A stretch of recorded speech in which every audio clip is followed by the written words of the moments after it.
In regards to the upcoming election, what do you think are the biggest differences between you and Governor Christie? Where do I begin? Well, what people will find out is that they will, have someone as a governor in Barbara Buono and Lieutenant Governor Millie Silva who care about the middle class and the working poor. That is our priority. This is a governor whose policies have just turned his back on the 99% of New Jerseyans and favored the very wealthy at the expense of everyone else.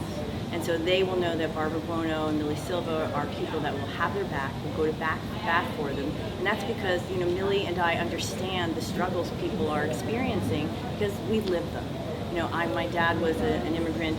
He came here when he was 3, didn't speak a lick of English, and we settled in, lived up in, as Millie did, in poor circumstances. And both of us had the opportunities to, with hard work and then somebody giving us a chance to lift ourselves up, we're able to get a good education.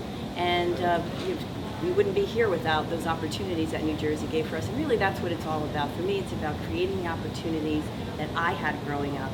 And, so that we can create good paying jobs right here in New Jersey so that our kids can stick around. So speaking about poverty, as governor and with Millie as lieutenant governor, what would you do specifically to combat, the rising poverty in New Jersey, especially in cities like New Brunswick? No, absolutely.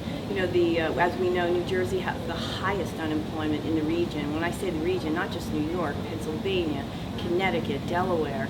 And, people need jobs. They're struggling. One of the first things I would do is I would have signed a minimum wage increase and tied it to a cost of living. I would not have cut taxes. I would not raise taxes on the working poor as this governor did by cutting the earned income tax credit, which is a tax assistance for the working poor.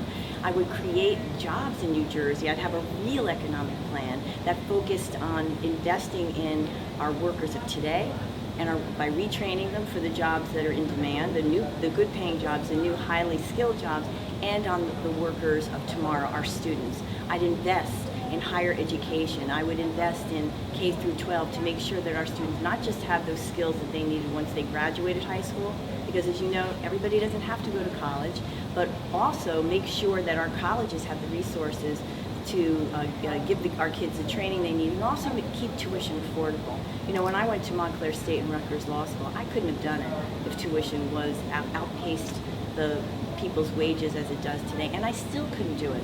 I had to have assistance, tuition assistance, work study. I had a national defense student loan in law school, and I didn't have to start paying it off until I was out of law school for a year. So that's 4 years without paying the loan off, and then at 3% interest. But I also had to use another loan, Howard Savings Bank. I didn't even have the $500 to deposit to qualify. And I borrowed it, but I did it. And I did it because tuition was affordable back then, and there were jobs to pay off the loans when I graduated. I'm sure you know people that, don't even go to college or graduate school because they're afraid they'll be in such deep debt that their credit rating will be hurt for the rest of their lives, and that's not a good thing. We have to have the jobs so that kids feel that they can get the training, education, and preparation that they need to succeed.